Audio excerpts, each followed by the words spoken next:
Hello and welcome. I'm excited. My name is Rachel Burson, and I'm excited to have you join us for one of the wrap-up presentations and conversations for RoboLaunch.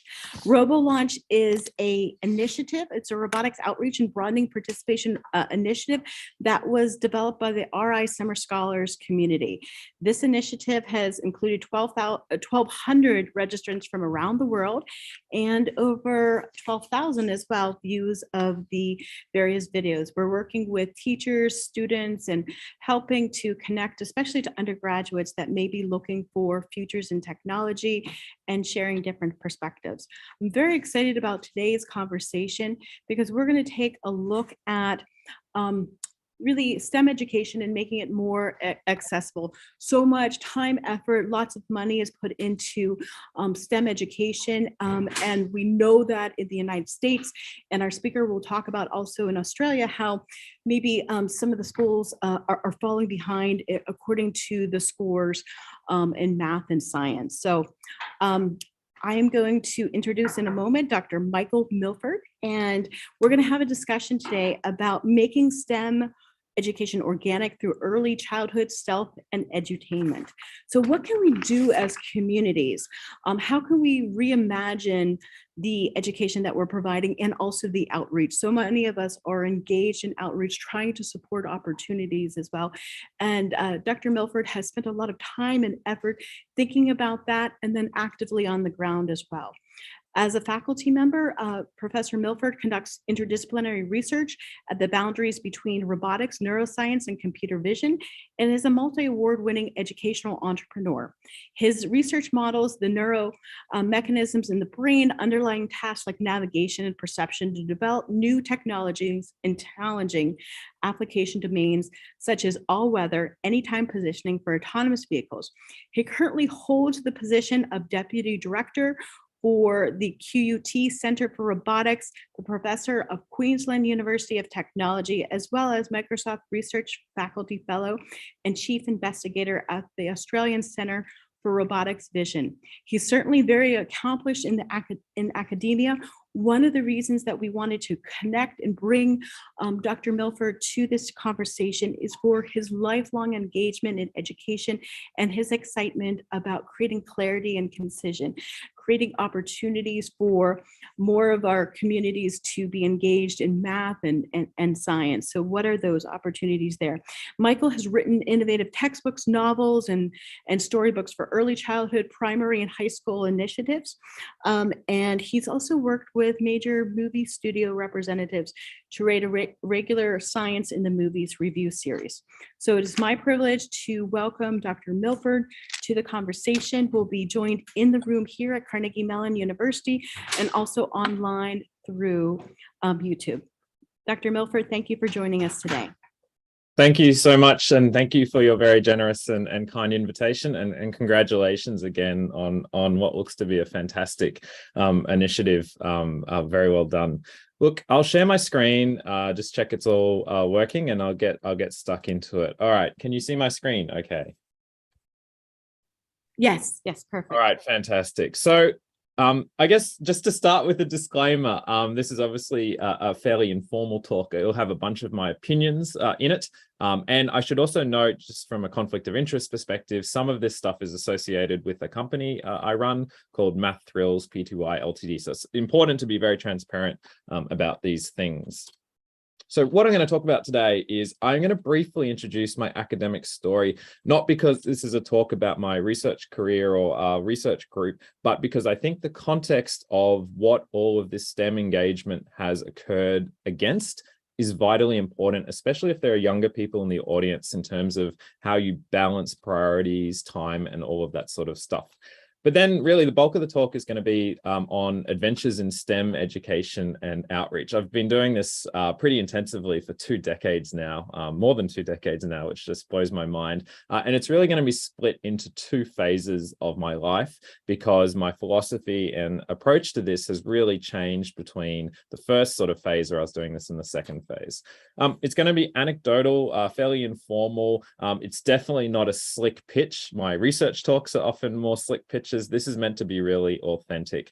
And I'm going to mention the many many failures along the way, and there'll be many failures into the future, because this is a very challenging thing to try and do. But we've also had some wonderful successes as well, and I'll point those out too. I'm about 20 years into an academic career. I was born and grew up in Australia. I did a mechanical engineering degree, did a PhD in robotics, went through the sort of typical academic progression of postdocs, research fellowships, became an academic about 10 or 11 years ago, became a full professor about 5 years ago, I think, and now jointly lead this large research center we have in Australia called the QT Center for Robotics. I have a 5-year really nice fellowship program that I'm following for the next 5 years, and I'm a professor as well. And my research is in the area of biologically inspired robot mapping and navigation for robots and autonomous vehicles. Our lab is most famous for some sort of pivotal results in the long-term mapping domain for robots, and also in the visual-based mapping domain for autonomous vehicles. And we have a very active lab. So we are very active across the robotics, and to a lesser degree, computer vision, computational neuroscience communities. We work on fundamental research all the way to very applied research with industry partners, particularly in areas like autonomous vehicles. So we have projects at the moment with Ford, Amazon, Intel, and a number of other companies. I'm very privileged to lead this large center called the QT Center for Robotics, a large robotics research center in Australia. And we do sort of everything I just described, but on a much larger scale. So any robot that moves, whether it's in the sky or under the water or underground or on our roads, we have projects in those areas, even in surgical robotics and other areas like that. And we work in lots of applied areas. So these are some of the applied areas that my group works in. As I said, it's a quite diverse range of topics. And I'll just play this video before I move on to the rest of the talk, just highlighting one of the big projects we have for the next 5 years, which is to try and create an alternative to the global positioning system that gives us some redundancy in case for any reason GPS goes down or is degraded. So this is just a 1-minute video.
So hopefully that gives you an idea very briefly of some of the stuff we're doing. I'm very excited to have the opportunity to work on these really exciting projects in robotics and autonomous vehicles, especially in the positioning domain.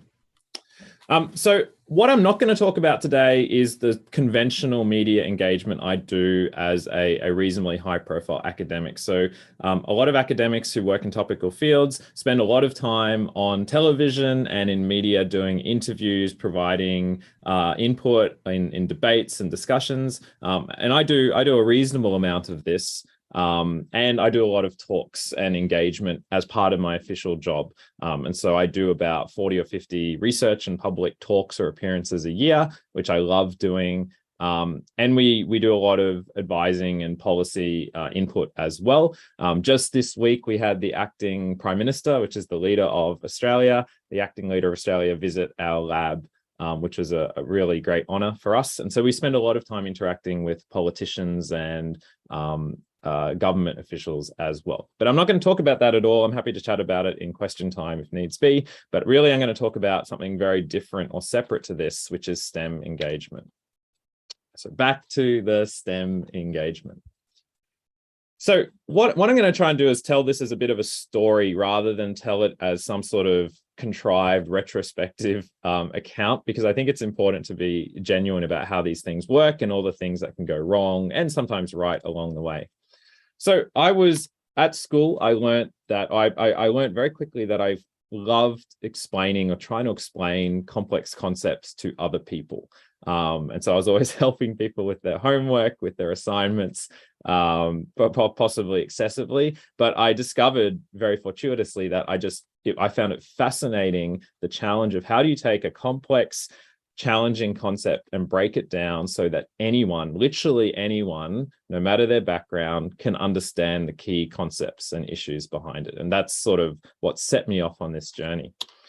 What set me off on the STEM engagement journey a bit more officially was I was I think a second year undergraduate student in university. And I'd been, as a side gig, because I needed to earn some money, I'd been tutoring students. And lots of university students will tutor high school students to earn a little bit of extra money. I'd also finished exams 1 week earlier than all of my peers. And I wanted to go out and celebrate and party with all my friends, but I couldn't because everyone else was still doing exams. So in that week or two, what I did was, and there was no particular planning involved here, I sat down and I distilled everything I'd been saying in my tutoring sessions, and I was getting reasonably good at it, I thought, into a sort of 130-page informal textbook without really any plan on what I was going to do with it. This is an age comparison. So this is me 20 odd years later. The shirt still looks the same. The person behind it most definitely doesn't.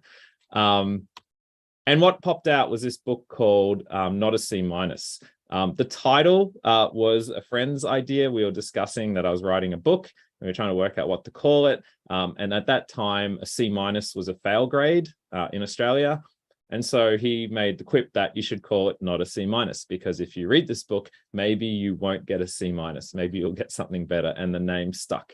And you can see a couple of pages from the inside of the book, just very informal, basically a transcribed version of what I would say in my tutorials when working with my high school students. So this is 2000. This is a long time ago. So I didn't really have a plan, and it's really important that I guess older professionals, older academics are often very meticulous in their planning. But at this stage, I was an undergrad student. I had no idea what I was doing. I had no plan. But what I thought was, this is super exciting. And I put, I think, $400 of my own money into producing, I think, 40 copies, physical copies of this book at a local printery. $400 may not sound like a lot nowadays, or maybe it does, depending on where you are. But at that time, it was a huge deal. And I wasn't really thinking very rationally about it. And then I thought, I've printed these books, but what am I going to do with them? And so I rocked up to my local bookstore. We have a chain in Australia called Dymocks. And I thought, hey, I'll go talk to the manager and ask if they'll put my book in their store. Once again, not really a great plan. I hadn't really done a lot of research. I was just winging it completely because I was really excited and I thought this book was good and I wanted to see what happened. And so, to their incredible credit, the local managers were very supportive, and they said, look, we'll take, I think, 5 or 10 copies of your book and we'll put it on our shelves on a consignment basis, which basically means if they sell the books, they will pay me a cut of the sale. And I was super, super excited. I think I was 19 years old at the time. And so I went for it. I don't think I even thought about what their cut would be. I wasn't really thinking that clearly. And once again, to their credit, they didn't put my book in the back of the store. They put my book in a reasonably visible position to give it an actual chance. Now, one other thing I should mention is I was doing this just before Christmas. So school had finished for the year. Everyone was, or most people were looking forward to a holiday. Some people were celebrating Christmas. And I decided that that was the best time of year to write a maths textbook, print it, and put it in a bookstore just before Christmas. And so once again, not really clearly thinking about it, a better time probably would have been early in the new year before school started, which is what happens in Australia. So what happened was very, very surprising. So the first, I think 5 or maybe it was 10 copies sold fairly quickly. I don't know why people were buying maths textbooks at Christmas. I always joke that there are several hundred people around my age who hate me because for Christmas that year, they got a maths textbook written by me under the Christmas tree. And so I've actually met some of these people over the years, and luckily they don't bear a grudge. But the 5 or 10 copies sold. We got some local media coverage because that was sort of newsworthy for our local little area. And a lot more books sold. I can't remember the exact order, but I think we sold 10, and then we sold 40, and then we sold 100 and 200 and 300 and 500 and 1,000. And I think those 1 or 2 bookstores alone, I think they ended up selling 2,000 or 3,000 of my textbooks alone over the next few months. I was also fielding a lot of orders by mail. I was getting hundreds of amazing letters from people going, "This is awesome, please send us your book." It was a really delightful experience, and it was completely unplanned and completely unexpected. So what did I learn from this? Obviously, and this goes without saying, but I think it's really important to make, you're never self-made. You critically rely on everyone else. And this is especially true on STEM Journey. So if those bookstore managers and owners had not been so generous and accepting of me several times, this never would have probably got off the ground. If I'd followed conventional wisdom, so my parents at the time, who were the most supportive, amazingly supportive parents of all time, they laughed when I told them I'd put a maths textbook in a bookstore at Christmas, because that's ridiculous, right? Who is stupid enough to do that? And if I'd have paid attention to what I'd guess would be conventional wisdom, this probably never would have happened. It felt amazing. I was on a high. I was so excited. And sometimes you just have to follow your gut. It's not always right, but sometimes it is. And practical things like the media coverage I got early on, and I was very thankful to the journalists who helped me on this, was invaluable. So I kept doing this for the next few years. I was either an undergraduate or a PhD student. I did one for physics. This was a reasonably successful textbook, and I was refining my style and making it a bit more professional. My drawing skills were still lacking, but they got the point across. I did a product a little later, which was meant to be the product to end all educational products, called Complete School. It was 2 600-page textbooks covering all of high school mathematics and English, with a DVD at the time, with video tutorials, posters, all sorts of support materials. I learned the whole print production business. I actually printed these overseas to achieve economies of scale. I learned about printing, freight, insurance. I learned about storage. I learned about logistics. I learned about fulfilling orders at scale, all that sort of stuff. So it was a hugely invaluable learning experience, and the learning curve never really stopped. It was incredibly daunting at certain stages, but also a lot of fun. And this product, although we sold a reasonable number of copies, I would say for the amount of effort, it was a flop. And it was a flop first and foremost because we didn't test. And sort of marketing and business product development 101 is you need to test your incomplete product, or even the idea of what your product is, early and rapidly. And we did not do that. I basically locked myself into a room thinking I knew exactly what people wanted, and created the polished product without a lot of external feedback. And that was, in retrospect, a very, very bad mistake. Other things we did, early stages of relatively early stages of the internet, we did websites, and they were reasonably impactful. They got pretty good view counts. We did a YouTube channel as well, and that got reasonable numbers of views, especially for that time, that date in the internet history. In terms of economics, just some practical things. So it's changed now, but you have to pay to print the books. Printing books in small quantities was very expensive. Now you can do it. Bookstores would take a cut of 30 to 40% of the sale price, which further reduced the amount of margin if you made anything. If you paid for advertising, you had admin, miscellaneous costs. Nowadays, this is much easier in many respects, although it's a much more crowded marketplace. You can use print-on-demand services. You can sell directly through Amazon and a variety of other services. They've made it much, much easier, at least logistically, to do a lot of this stuff. One of the other things, and as I said, I was doing this as a side gig. This was not my primary gig. I was a student or a PhD student or a researcher. I earned a reasonable amount of money from this, this side gig. That was never the intent, but it was the outcome. And having extra sources of income that doesn't rely or doesn't scale with the number of hours that you work is incredibly valuable. It might mean you don't have to take out a loan to get a car. It might mean you don't have to take out a loan or as big a loan if you want to buy a house a little later on in your career. And so that was one of the, I guess, unexpected side benefits, never the primary aim of doing this, which was really, really beneficial and sort of had on-flow beneficial effects to my career.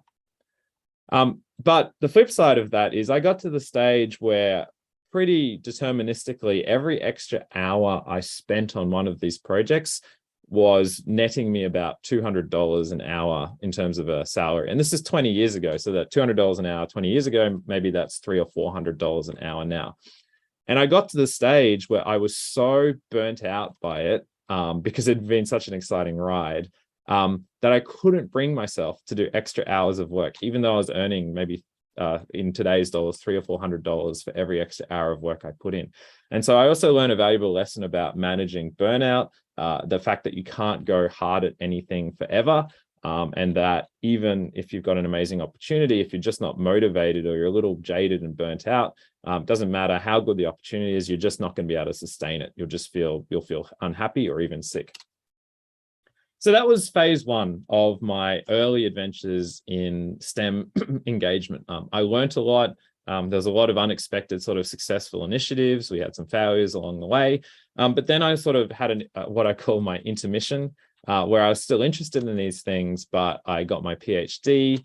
I went and did research positions. I got a tenured faculty job, and sort of kickstarted my research career, my academic career. And so I was focusing more on that aspect for a few years. I also got married, had two wonderful kids who are now quite a bit older than those photos.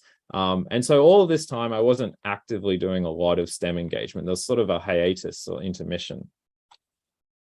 And then what happened is and this is, I guess, very narcissistic to say it this way, but as I had kids and I started thinking about the world that my kids were going to grow up in, and I think this is a natural thing that happens to many first-time parents, I started to realize that although I was very proud of all the STEM engagement stuff I'd done previously, I wasn't really solving any core problems. So the people who are buying my books, the schools who are buying my books, they were schools, first of all, that had money, or parents who had money, who were motivated to go and find help for their kids or for their students, and had the means by which to do so.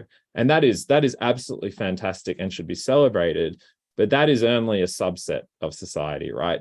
There's a whole other much larger subset, well, maybe not larger, but there's another larger subset of society who doesn't have money, doesn't have the time or the educational background to go after these things, not through anything they've done, but just simply that they just haven't had those opportunities available to them. And so I started to have this really brutal, pretty depressing realization that a lot of the issues we were facing in education was basically accessibility and inequity.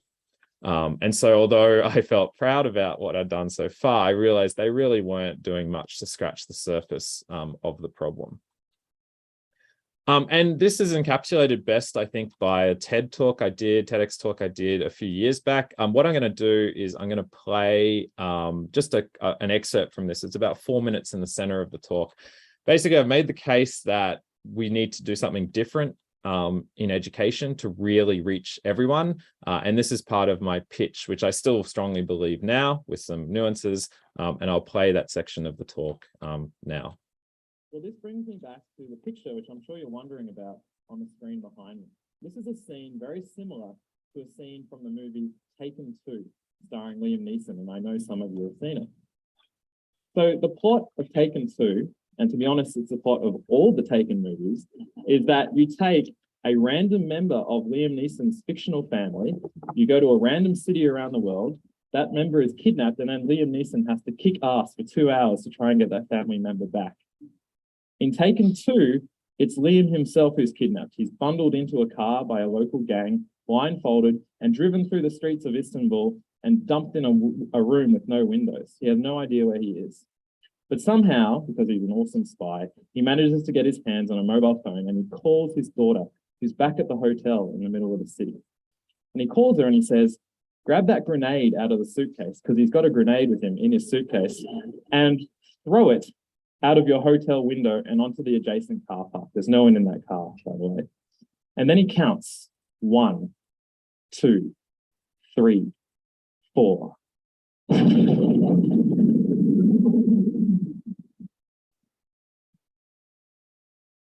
This is a map of Istanbul showing where the hotel is and where the grenade went off. Now, Liam knows that sound travels at about 340 meters per second because he's a super smart spy. And he knows that the sound took about 4.5 seconds to get to him. So he knows that he's about 1,500 meters from the hotel. So he gets his daughter to draw a circle on a map centered on the hotel with a radius of 1,500 meters. Now, along the way, he's picked up some other information. He's a certain distance from another landmark. The movie's a bit murky on this. And he gets his daughter to draw a second circle. And now he knows that he's being held at one of those 2 locations. And by remembering little bits of the car journey, he's able to deduce that it's probably the top right location where he's being held. Liam is there. Now, it does not matter that the movie makes a horrible mess of the mathematics, probably gets some of it wrong, does not matter at all. The fact that the situation is quite frankly ridiculous and the movie got hammered by reviewers, that's completely irrelevant at all as well. What does matter is the fact that Taken 2 took in almost $400 million at the global box office. That's a lot of moviegoers. Now think about the dozens of other similar blockbusters which came out in that year alone.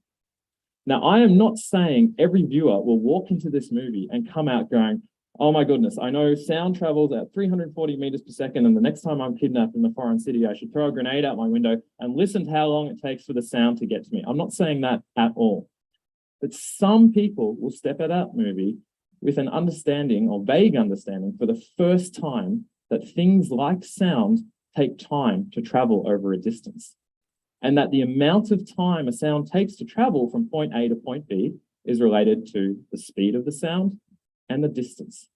Now, that's a fundamental mathematical and scientific concept absorbed along the pathway to brainless blockbuster entertainment. Every day, millions of teenagers the world around consume voraciously this blockbuster entertainment. The Hunger Games, Call of Duty, Twilight, Harry Potter, Insurgent, it's almost an addiction.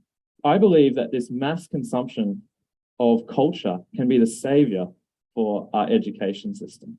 Now, you don't have to tweak the story very much to get the maths into the story. And it's already some of the way there, along with thousands of examples from recent movies and books, despite the best efforts of directors like Michael Bay. You can tweak the story just slightly or change a camera angle, and suddenly your movie is filled with mathematical concepts. It only has to be the lightest of touches. You don't need to corrupt the story at all or remove any of the entertainment value. Think of it almost as an educational certification for your movie, just like the food you buy at a supermarket has a health tick of approval.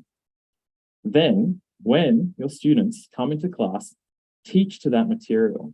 Your students will have willingly done their homework. In fact, even if you hadn't asked them, they probably will have watched some of the most recent blockbusters or read some of the most recent best-selling books. Then, instead of teaching to a boring old mathematical textbook, you can teach to a set of emotionally engaging and riveting materials which already have full buy-in from your students. And one of the best bits is simply this. Many students struggle with the literacy and the comprehension to read a complex mathematics problem in a textbook. Almost everyone can sit down, watch, and enjoy a brainless blockbuster movie. So this sort of kicked off the second phase of what I was trying to do. So we took this idea and we ran with it in a whole bunch of different directions with a whole bunch of different results. So first of all, we employed some very talented engineers to design, or I helped design a series of workshops that basically enabled school kids to play out all of these scenarios that they see in these big movies. So things like decoding devices by cracking codes, things like shooting grappling hooks, all things like car jumps, all things with a strong mathematical concept. And we did a bunch of workshops throughout a number of schools in my area of Australia. We also did adult versions of this, where we did code cracking. We taught adults how to card count at the casino. And we ran these workshops at events like World Science Festival, where we went through some of the famous scenes in movies like the jump from Speed, and actually had people do these activities in person. And that was a lot of fun to do and a great learning experience. But what we learned from these is that there's a lot of sort of constraints here. So you can only really get workshops into schools if they sufficiently link to the curriculum that they have to teach to, because they're on a very tight schedule. Teachers are very time poor. They can't do anything really because they're trying to cram so much curriculum into a limited amount of time that you can't do anything that's sort of too miscellaneous or not well aligned with their current curriculum. Doing workshops is incredibly resource demanding. So as part of the due diligence for the company we had to research about 200 other programs like this around Australia. And most of these programs are subsidized in one way. They're subsidized by university, they're subsidized by free time from a lot of volunteers, or they're subsidized by a large company that invests in the initiative as part of its corporate good citizenship. It's very brittle because it's always dependent on key people. Once those key people get bored, have a breakdown, get sick, whatever, a lot of these initiatives fold. There's scalability challenges. So some of these programs have gone up to sort of engaging hundreds of thousands of students, if not more, but there are massive issues of scalability. You need to constantly refresh it, especially if it's linked to entertainment, because entertainment is always changing. I've mentioned that these programs are subsidized, and essentially it's a very messy activity to keep going. And it's a credit to people who have managed to keep these programs going for a long time. So the next stage of the journey was this partnership with the representatives from movie studios. And I was trying to think for this talk exactly how this got started. I can't remember, but I think it was something like an idle conversation with someone about a movie and about some of the science in it. And so we did this for a few years where basically I got this amazing gig where I got invited to, I got connections with all of the Australian representatives of all the major movie studios, so Marvel, Roadshow, Lucasfilm, Warner's Brothers, 20th Century, Disney, Sony, etc. And I got invited to all of the premieres or preview screenings of all of the big blockbuster movies, and some of them are on this slide. And what we did is we then went away and wrote very lighthearted, very humorous reviews of the science and mathematics and engineering in these movies. And this was the first, I think, one we did, which was back in 2017. And this is a lot of fun. Apart from anything else, these initiatives have to be fun. So I got to walk the red carpet or the blue carpet, got to special VIP treatment, got popcorn, and then we got to write really fun reviews of the mathematical concepts in these movies. And these are just some of them that we've done over the years. And this is what the reviews looked like. So we learned sort of basic animation skills. We used GIFs a lot, animated GIFs or GIFs, however you want to pronounce it. And we looked at simple mathematical scientific concepts. There's no deep equation filled. I think we did have a few equations in some of these reviews, but we kept it very lightweight and tried to make it so it was palatable to a general audience. The other thing that's really attractive about doing this is you're allowed to use selected excerpts from the movies because you're writing reviews of them. And so we could use very captivating animations from Aliens or from the Meg Shark or from Alita Battle Angel, which makes this material much more engaging and much more palatable. If I had to do this myself from scratch, it would cost a lot of money. It just not be practical. So we're basically hijacking the entertainment to make scientific sort of concepts more accessible to people. And we did so many things. We did like Spider-Man's silk and how strong it would have to be. We did the calculations on material science around the Hulk's pants and whether it would be possible to have pants that can expand and shrink enough without breaking when he goes through his transition. None of this is hardcore science, but it was a lot of fun and it generated an incredible amount of debate and discussion and readership. And so, yeah, this was really, really rewarding and impactful. We did it for a few years. I think we're just about to click over 1 million individual reads of our articles. We also had lots of fun experiences. So we did Avengers Endgame. And I think the title of our article said, look, hey, there's spoilers ahead. And then the title of the article had something about time travel. And we got hammered by the internet. We basically got killed by all the fans because we'd accidentally spoiled that there was a time travel element. And sorry, spoiler alert, if you haven't seen Avengers Endgame, that there's a time travel component in the Avengers movie. And so it didn't really matter, but it was an interesting experience that we had to be careful about. Another thing we did also around this time was collaborations around science and maths in the movies in terms of video. So this is a video we did with Engineers Australia a couple of years ago on science and engineering in the movies. And once again, we got to work with a very high quality production crew that could come up with a very professional looking video, do all the shoots. And we just walked people through the engineering in about 5 or 10 blockbuster movies, both classic ones like Speed and Star Wars, and some of the recent movies at the time.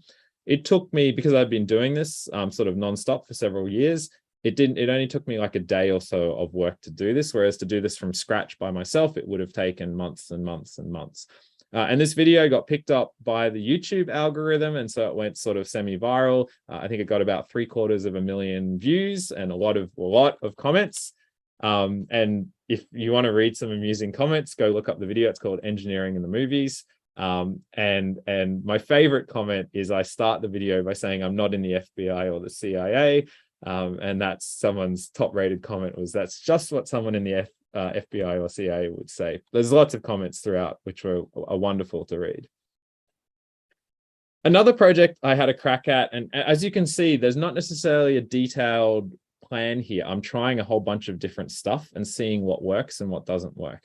So another thing I did, which I'd always wanted to do, is I wrote a young adult thriller novel, but stealthily embedded with about 25 key mathematical concepts. And this slide has some of the early concept art. As you can see, I can't draw. So I did this really hardcore. So I did storyboarding. I went and did site reconnaissance. It was set loosely in my home city. Did a lot of background research. There was a sort of terrorism component to the story. And so I think I'm probably blacklisted on the NSA's site based on all of my extensive web background research, but I wanted to make sure it was somewhat authentic. Did lots of site recon all around my city and other locations to really generate all the ideas for the book. I'm not stupid. I know I'm not a professional writer. So I hired a professional writing coach from my university at the time, Lee McGowan, who was absolutely incredible in I was a really good writer at high school, but a high school writer does not make you a novel writer. And he taught me lots of stuff. A couple of the key concepts which have stuck with me in terms of writing good fiction, iceberg theory. So what's in the actual book should only be a tiny fraction of what you've storyboarded and dreamt up about the story. And there should be a lot of backstory and context that you use to inform the small amount that's actually in the book.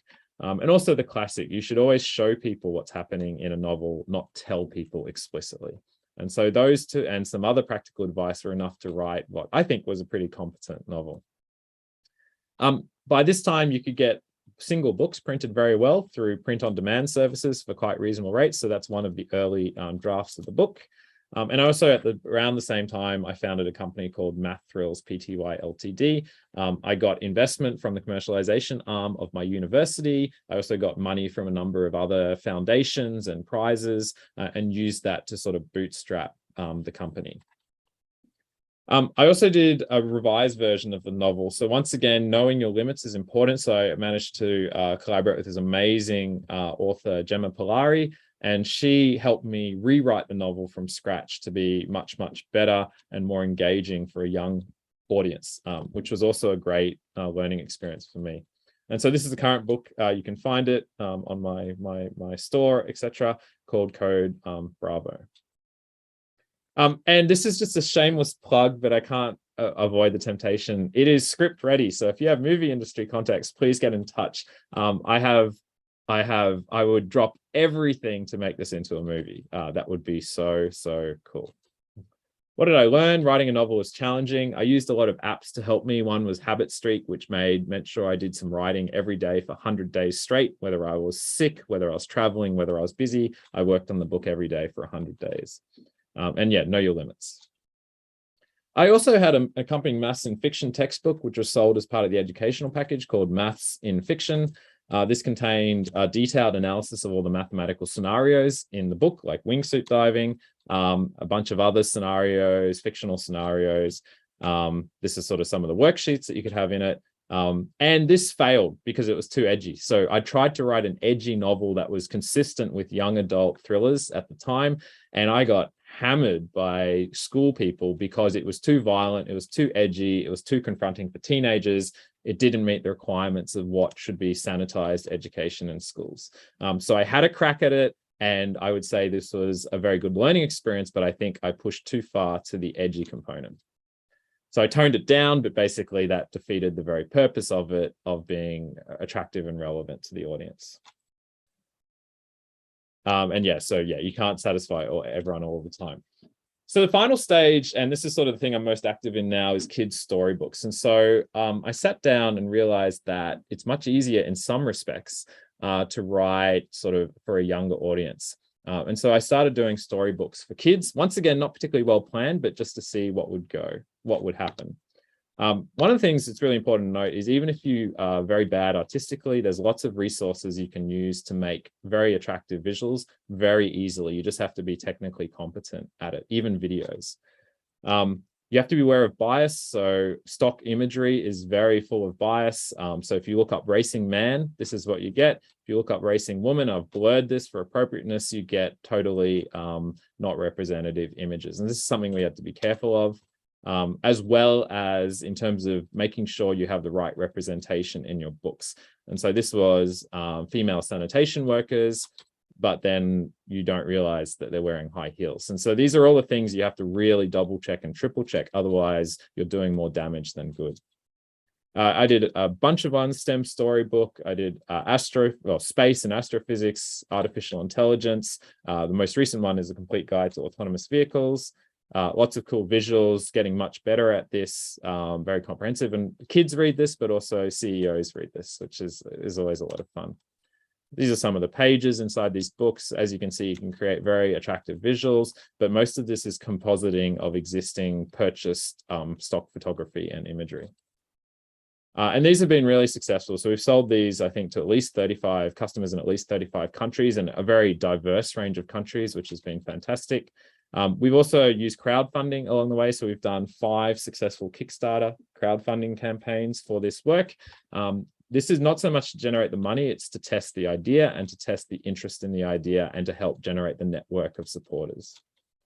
Kickstarter or any crowdfunding campaign is a great experience in pitching, selling, creating good advertising, very good skills for your other things, whether you go into academia, industry, or government roles. You also get to create cool videos. So this is one of the launch videos for one of the space books that we did. Lots of fun doing this. And this work has been incredibly rewarding. So we've had the most amazing feedback from kids, parents, teachers from all around the world. it wasn't the reason we did it, but it just makes your day or your week or your year when you get some of this feedback, unsolicited feedback, often from people who just love your books, kids who can't put down your books, books which have turned around a kid's attitude towards something and made them interested in something they weren't. It's just incredibly fulfilling and rewarding to do it. It's very insightful. Kids ask the most interesting questions because they're not saddled with 20 years of prior education. And some of the questions they ask are incredibly perceptive. And it's a great experience to interact with them, even as young as sort of 3 or 4-year-old kids.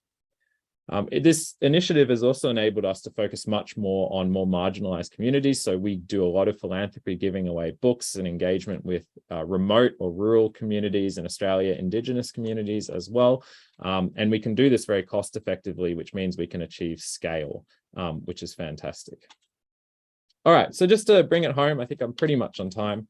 From all of the stuff we've done over 20 years, lots of failures, some successes, I guess initiatives that require passionate people or extra resources are mostly doomed to ultimately fail, because when politics changes or those resources change or the people burn out, the initiative stops. So really, I'm interested in how we can achieve long-term, commercially self-sustaining educational outreach without compromising on the ideals of the education. And I think this mass market entertainment is one way to go. Networks, practical things, collaborations are key. You rely on others much more than you rely on yourself. Using every advantage. So I use my academic profile extensively to promote the sort of educational initiatives that we follow. And really what we've found is that there's this fundamental challenging gap between orthodox educational material and mass market sort of very lightweight scientific or educational work. And there's this huge gap in the middle where we've really struggled to get traction. So how can you retain the edginess, the relevance, the coolness, especially for young kids, without being too edgy in such a way that means you never get into schools in a massive way? And this is a problem we're still working on, but have not solved except at the early childhood level. I haven't covered a lot of other topics. I could acknowledge there's thousands of very passionate people out there doing amazing things in all of these other areas, which we'll talk for another day. I'd mention especially social media, things like TikTok and socialized initiatives as well are very promising. In terms of the effect on my academic career, it's had a lot of benefits. It's taught me a lot of skills that I would not have picked up in a normal way. It's given me a differentiator in my academic career when I go for promotion or fellowships or grants, which is often noted, but it's been a side gig. It has not replaced my core proposition, which is doing research, which I haven't talked about at all today. So what am I going to do next?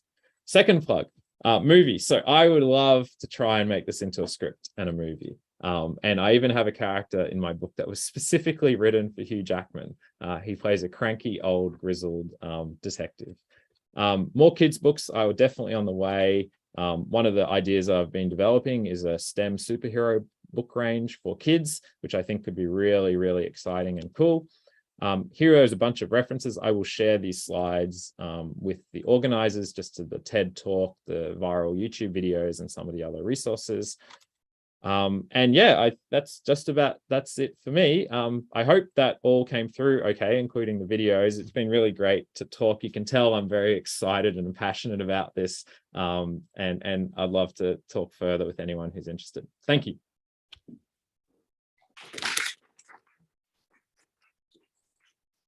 Michael, thank you so much for that presentation and sharing really the breadth of amazing projects and tests and pilots that you've conducted over the last 2 decades. So I'm going to pause and introduce some of the RI Summer Scholar partners that are online as panelists joining us here today.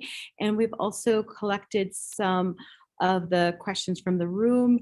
Others in the room that have questions can come to the podium. So I'd like to start off by introducing 2 of our partner groups. Joining us from WQED, and when Michael and I were talking at the beginning of the session, this is the a media group and the news station, or the station that brought us Mr. Rogers. And so Mr. Rogers is a beloved character within the childhood TV. So I'd like to welcome Gina Macciola, the Managing Director of Education for WQED, and Kathy Cook, the Director of Education for WQED. And Gina and Kathy may be sharing some questions and some ideas. They work extensively from very early childhood through higher education as well. And we've had an opportunity to work with them over the years to create some STEM outreach. Also joining us today is Tim Heffernan, and Tim is the founder of what has now become the Institute for Innovation for Tomorrow.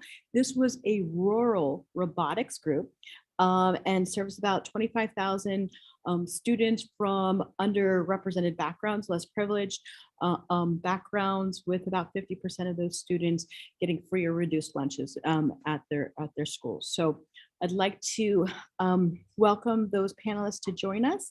And we have some questions in the room, but I'd like to invite Tim, Gina, or Kathy to kick us off with a question or some reflections as well. Hey, thanks so much for having us, Rachel. And Michael, it's so nice to meet you. We're excited to be here. So coming from the world of PBS and the home of Mr. Rogers, where most of the content, all of the content is research-based and educational, but based around love and recognition of characters. I'm wondering if you had ever thought about creating a character that would be like a through line through your books for kids, like in your children's books. Sure.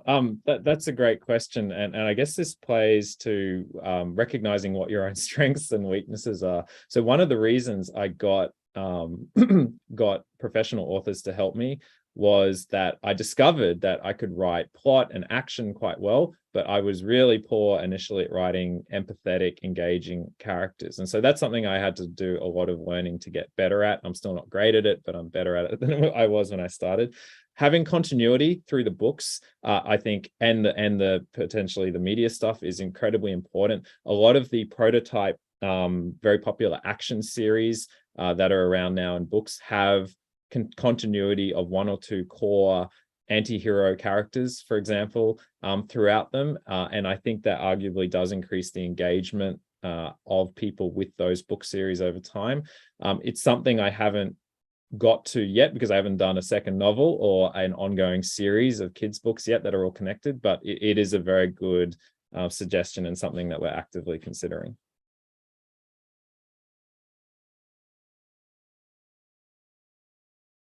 Kathy or Tim, would you like to share feedback or ideas? And you're able to share screen if you'd like to.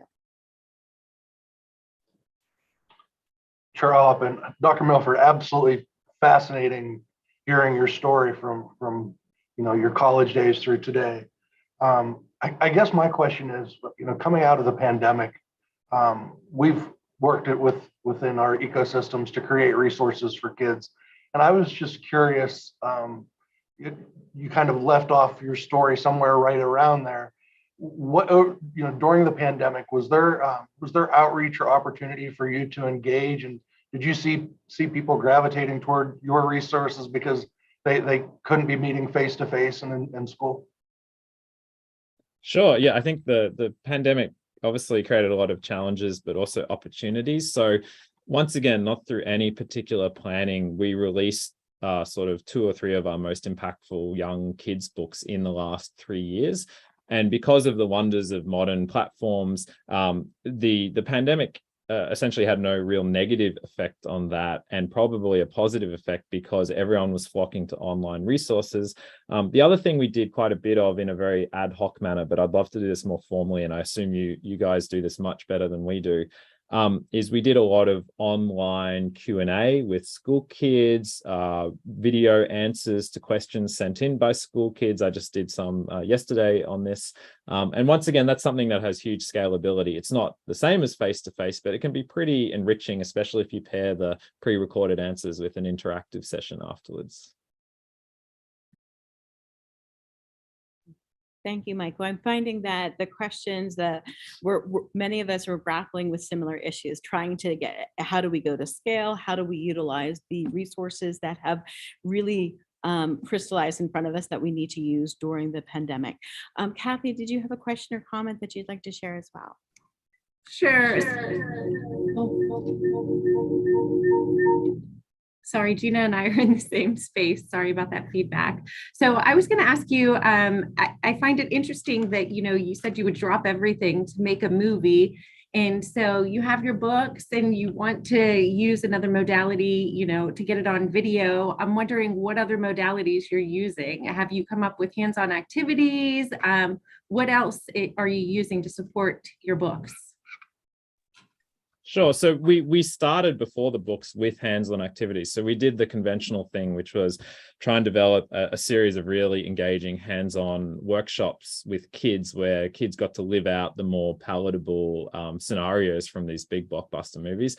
We learned an incredible amount from that. So we developed, obviously, a lot of what I'm saying is just basic 101, and I know everyone knows this, but we developed very tactile props. For example, we had what was initially a bomb, but for palatability reasons, we turned it into a safe, which had an active code cracking device. People had to do all sorts of mathematical things to crack the code. It beeped increasingly frequently. We discovered that the social dynamic of having 60 or 100 kids in the same room with 30 of these beeping devices was absolutely incredible, because the devices get beeped faster and faster and faster. And then there's huge social dynamic to solve it. We also discovered that a type of student here called a school rejecter, so kids who just never came to school, they came and embraced it, and they're actually walking around cuddling and playing with these devices. So there's an amazing amount of unexpected benefits of the hands-on things.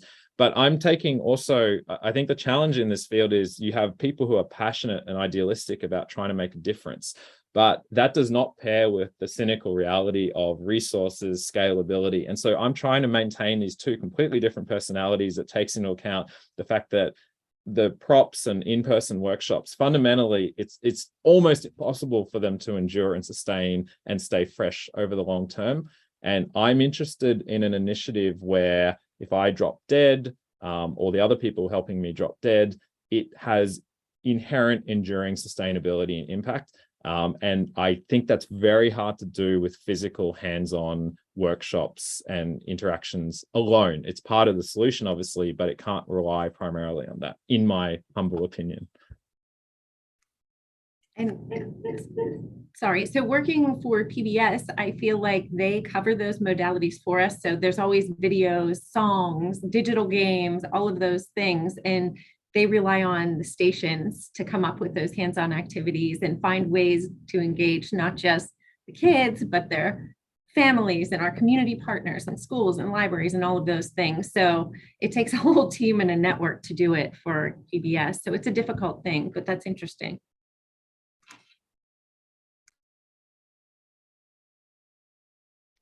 So, Go ahead, oh, please. sorry, Rachel.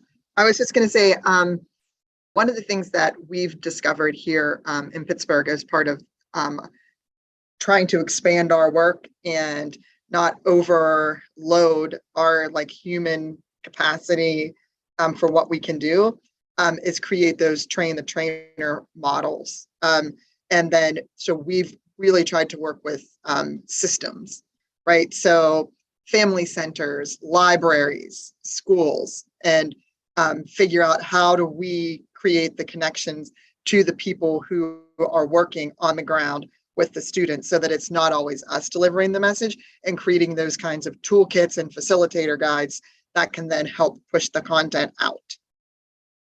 And I don't know if you've had any experience with that or not. Yeah, so that was one of the main pushes we did with a subset of the educational packages we did. I didn't really get into any detail, but yeah, that is one of the big potential promises for scalability, right? Because it scales nicely as trainers train trainers train trainers. At least in the Australian system, I've had so many sort of mini epiphanies along the way. I was going to these educational conferences and I had enthusiastic teachers who I could collaborate with and they could implement their program in their classrooms. But those teachers were the teachers who A, had enough time to spare to go to a conference, B, were motivated enough and supported enough by their schools to do it. And once again, I found that I was getting the most engagement with people who, quite frankly, needed it the least. And then you go and do these workshops in schools, and I'm not going to mention particular schools, and you're doing a workshop and 80% of the kids run out of the classroom for 4 hours. And you ask the teacher why that happened, and they said, "Oh, that happens every day. The kids just disappear for most of the day." And so the almost insurmountable problems that you're up against in terms of reaching the people who really need it the most, I just continue to grapple with that. I haven't given up, and I know lots of other people haven't given up. But I find that those very sensible, very effective approaches like train the trainers, etc., they work for the people who are already motivated and have some time and resource to actually go down that route. That's not meant to be a diss to them at all, and we should keep doing that. But to reach the others, I despair and keep trying to think about how we can do that better. I thought that's such an important topic that we're all looking at, is that what are the audiences that are reached? I'd like us to return to that just in a moment. We have a few individuals with questions for you. So Jana. Thank you for your very interesting and engaging talk.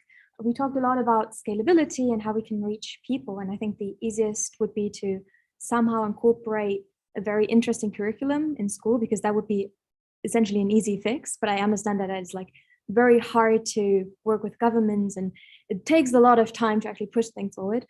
But if we could just dream for a moment, I would be interested in what you would think would be the perfect school for your kids and how the projects you currently presented try to reach that goal of making schools more accessible, more fun, more engaging. Wow, that's a fantastic, but also a very tough question. So I think we should point out the elephant in the room, which is, of all the thousands of people who are really passionate and doing these extra initiatives, I think we all, or almost all of us, share the same goal, which is our goal is to make ourselves redundant.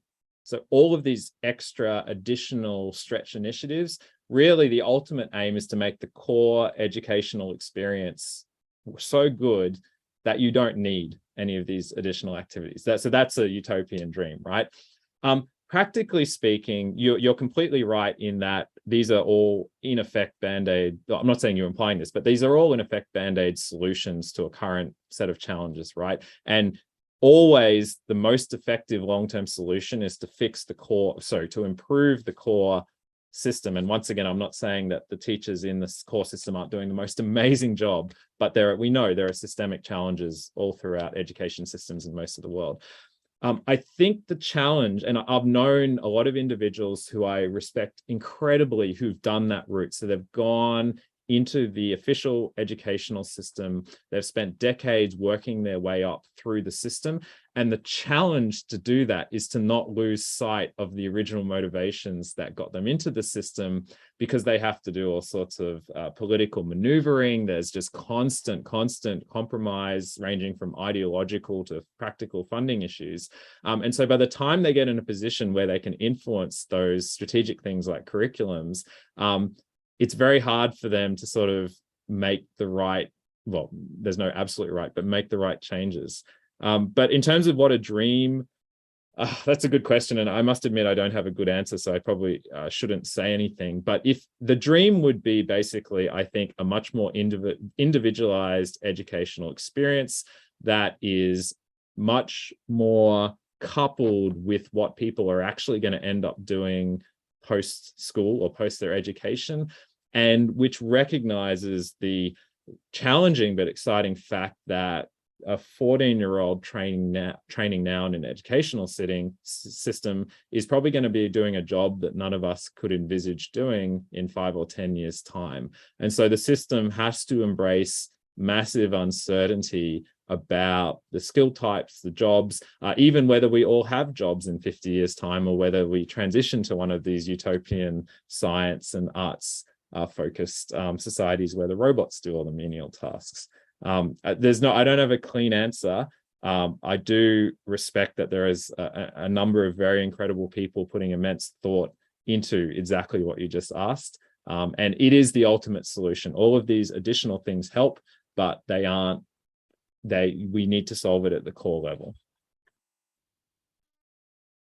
Thank you, Michael. Next question.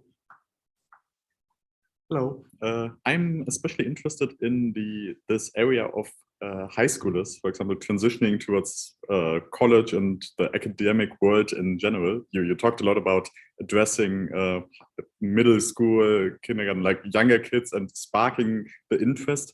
How well does that transition? Because in my experience, it's quite a daunting experience once you start college and you realize that STEM, even though the topics might be interesting, are kind of hidden behind, for example, a lot of mathematics, and that might be a barrier for people who might have the interest but just don't expect what academia has to offer.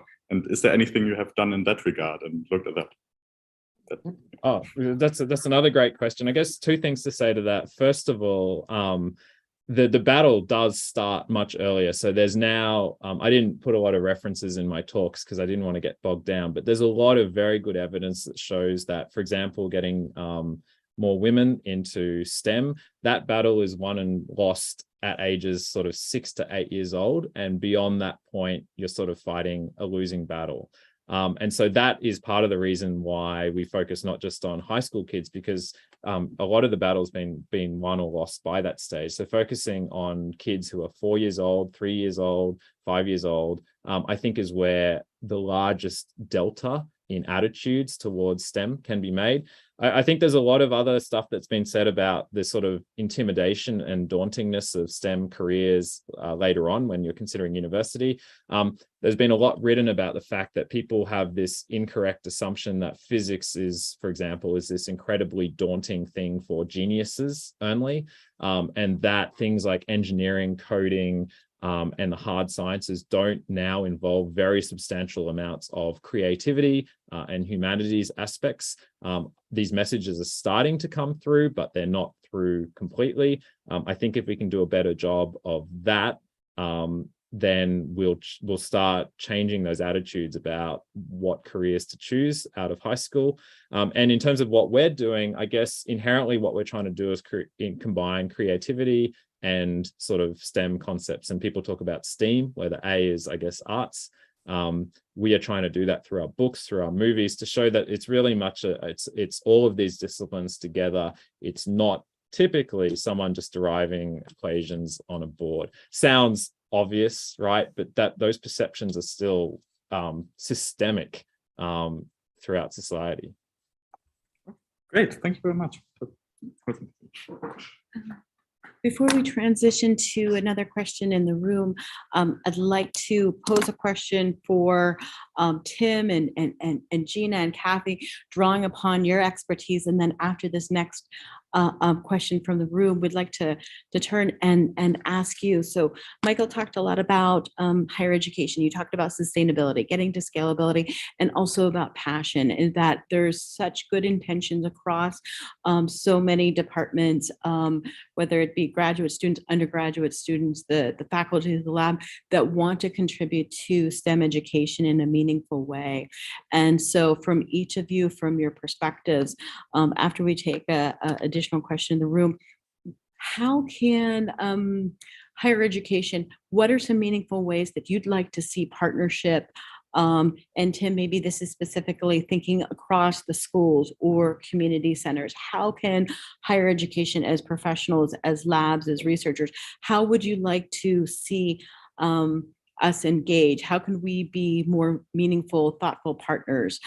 Gina and Kathy, from your expertise working across family engagement, both of you are celebrated experts in this area, and you have such insights there. Working with the different communities that, you know, Michael has highlighted, we're not reaching. How can we, as educators, as partners, be more thoughtful and engaged and impactful partners with organizations like WQEDs or your colleagues that are really working in the schools and those after school programs as well. So we'll return with that and ask each of you to share some ideas with us. And I'd like to welcome another question from the room.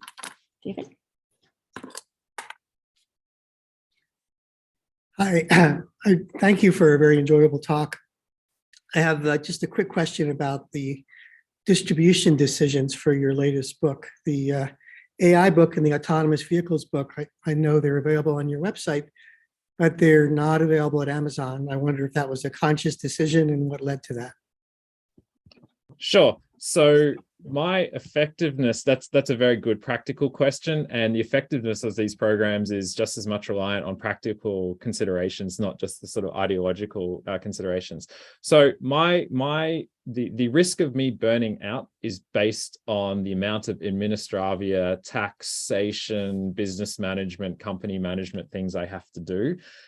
Doing it officially through the Amazon store would have created more headaches than the extra reach we think we would have resulted. And I guess I should also point out, my company gives away a much larger amount of books and materials than it sells.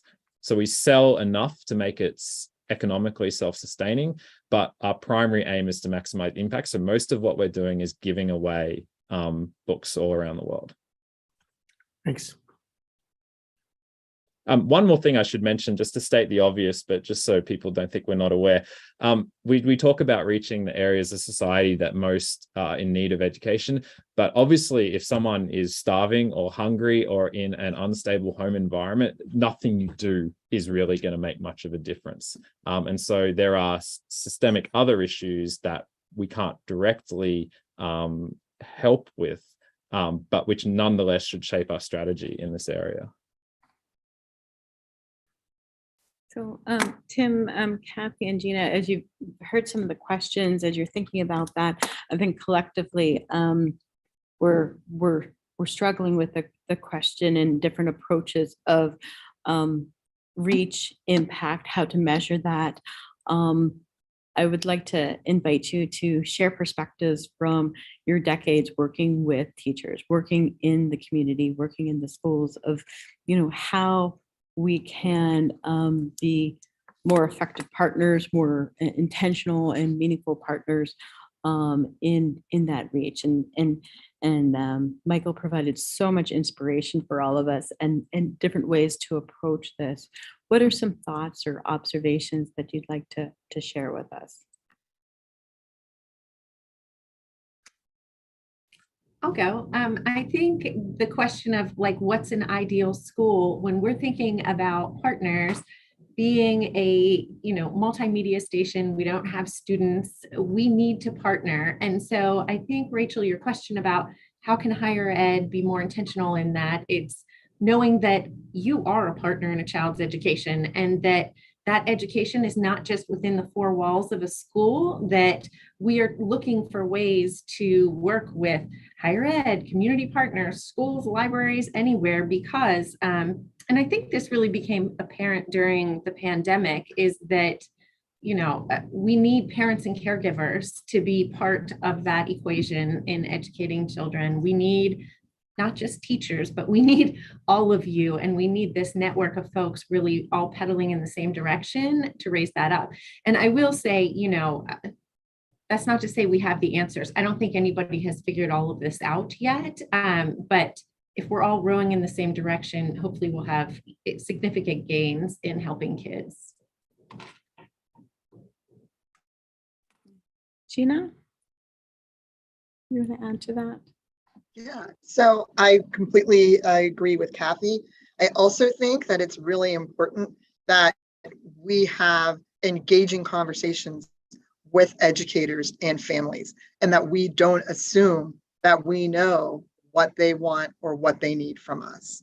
That in order for us to create something that's going to be useful and that's going to be impactful, we need to make sure we're filling that hole.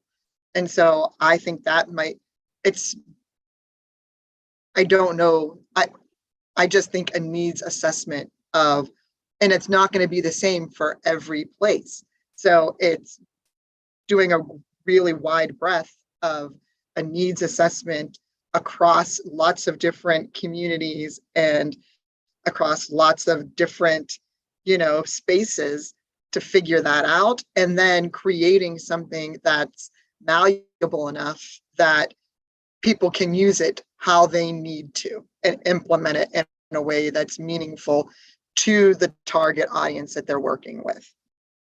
I don't know how to do that, and I'm not really sure how to create that model, but I think that if we can figure that out, I think that we would have a really good framework for how to do it in lots of different, not just with STEM, but across lots of different ways to engage kids and students and families.